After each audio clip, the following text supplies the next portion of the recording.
Good morning, girls. Today we'll start with Chapter 1 Introduction to Object Oriented Programming Concepts. Okay, in this chapter we'll do what is computer language, what are the computer languages, introduction to them, then introduction to OOP. OOP stands for Object Oriented Programming.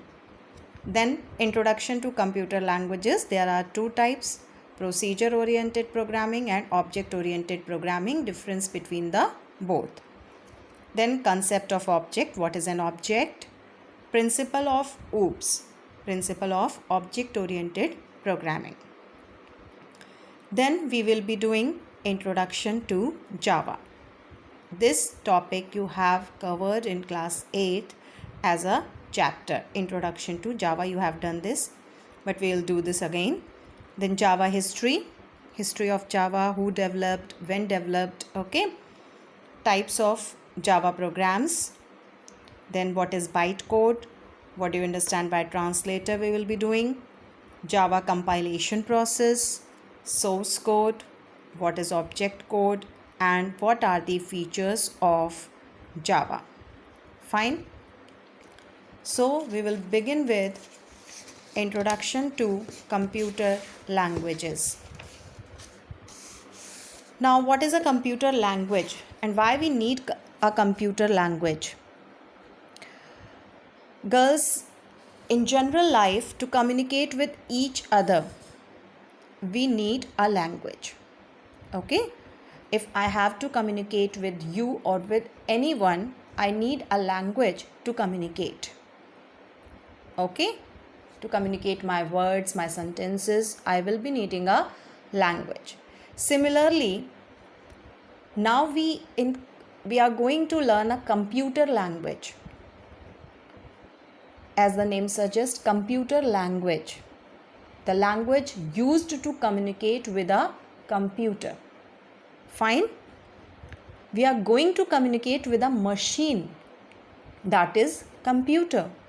Computer is a machine and we have to communicate with that. And in general also, if we have to communicate with anyone, we need a language between us to communicate. The medium of communication, it can be Hindi, English or any language. But if we have to communicate with a computer, we need a computer language because the computer doesn't understand our language and we doesn't understand computer's language. So we need a translator between us. So firstly, we need a computer language.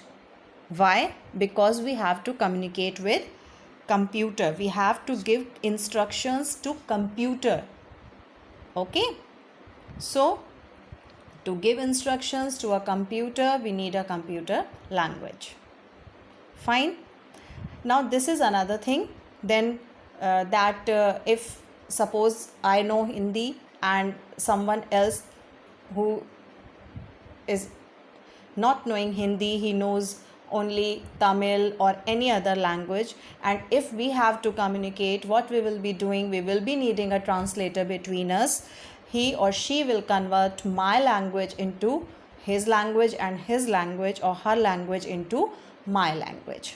Okay, similarly in computer also, whenever we are going to communicate with a computer, we will be using a computer language. Okay, so there will be a translator between us, between human and the machine, that will be converting our language into machine language and machine language into our language. Okay, so to communicate with each other, we use natural languages like Hindi, English and all. We require a special language if we have to communicate with a machine or with a computer. Okay, that is called programming language or computer language. Now I think that why we need programming language and what is a programming language is clear to you. Programming language consists set of instructions, okay, that we will be giving to computer in computer language. So the programming language is the sequence or set of the instructions of any programming language used to find the solution of a problem. Okay. Now program, in the form of program we give the instructions. Program, so the program is simply the set of instructions of any programming language. Okay, we will be giving set of instructions to computer, okay, using any programming language only. Okay, so this set of instructions will be known as program, and the procedure used to write the commands or the instructions, or we are saying the set of instructions, will be the statements using any programming language. So these procedures used to write the commands and statements of a programming language to find the solution of a problem is known as a programming. Okay. Now, who is the programmer? A person who is going to write a program is referred to as a programmer. Me, you, or anyone can be a programmer if you are going to write a program using any programming language. Okay. Now, programming languages are commonly divided into two parts: system programming languages and application programming languages. System programming languages, these programming languages are used to write system programs, or you can say system software, or you must have heard name of operating system. Okay, so the programming languages which are used to design the system or software or an operating system, these special programming languages are known as system programming languages. Okay, these languages manages all the resources and overall operations of a computer. Okay, so system programming languages are the special languages, special programming languages which manages all the resources of computer and the overall operations of a computer. Okay, and these languages are used to write system software, operating system and system programs. Okay, which enables the resources to work properly. Fine. Now the second category is application programming language. These are the programming languages which are used to write programs related to a specific area, as well as creates customized software such as inventory control, payroll processing, banking system control, tax processing. Okay, so these languages, programming languages, are used to write application related programs. Okay, particular applications or customized software, you can say. For example, for payroll processing, if you are designing a program, for banking system control, you can design a program for that also. So if you are designing banking system control, or anyone or a programmer is designing this control system, so he or she will be using the application programming languages. Inventory control, for inventory control, okay, we'll write the programs for inventory control using application programming languages. Okay, now come to object oriented programming. Object oriented programming, this is also known as, in short, OOPS. Okay, object oriented programming. And this model organized around objects rather than actions and data rather than logic. Okay, a program in OOP concept requires input data to process and to produce the output data. In object-oriented programming, we design a program, and this concept requires data to process and produces output as per the data entered as input. Again, the OOP means the object oriented programming helps us to organize set of instructions in a proper sequence to develop a program or a software.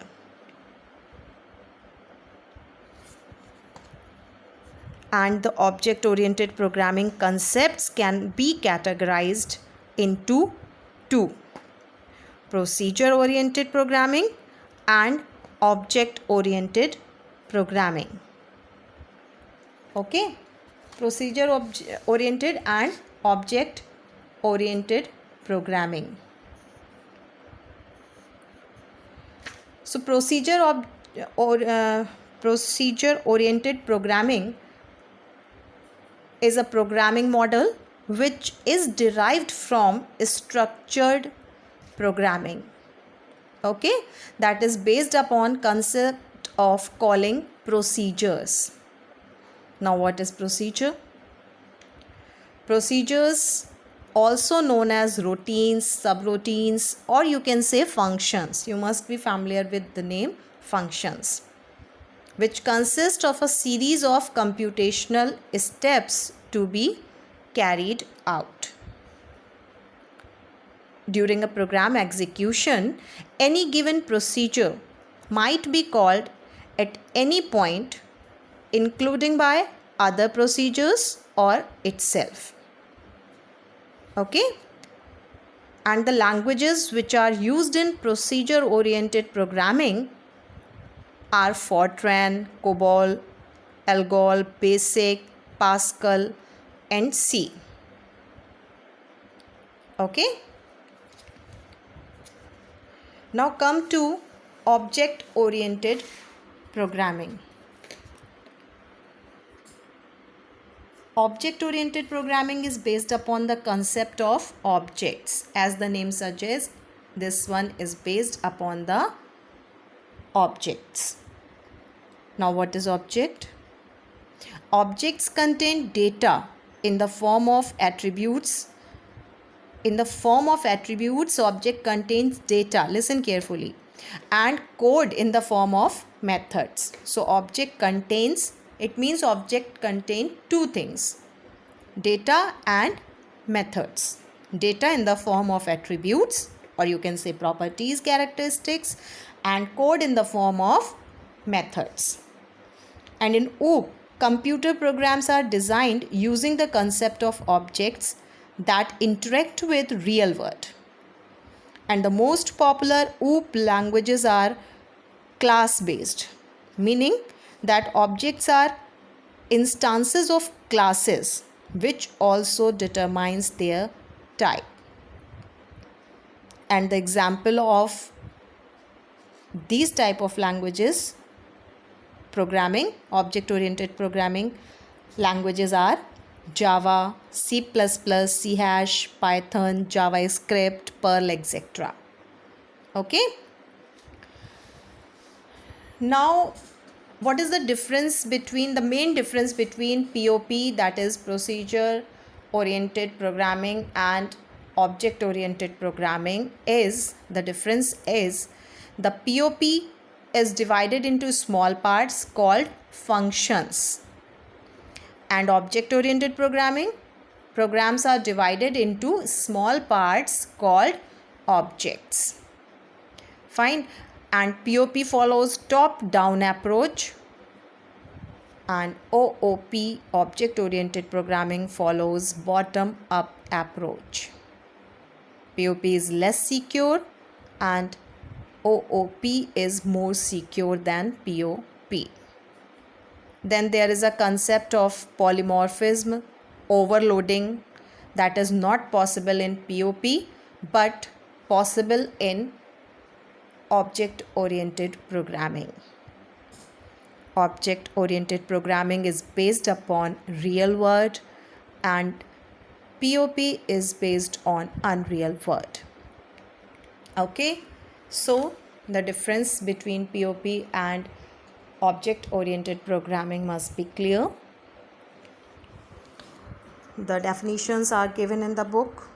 Programming language which contains step-by-step procedure to execute is known as POP, and the programming methodology which helps to organize set of instructions in a proper sequence to develop a program or software is known as object-oriented programming.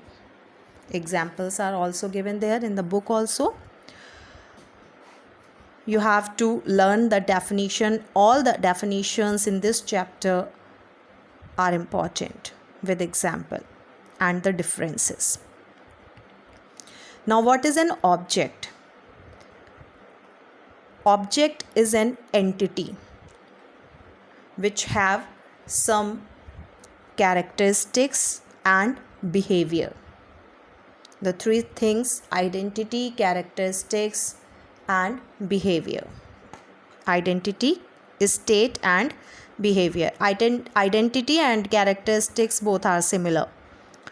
So object is an identifiable entity with some characteristics in the form of data, a state, and behavior.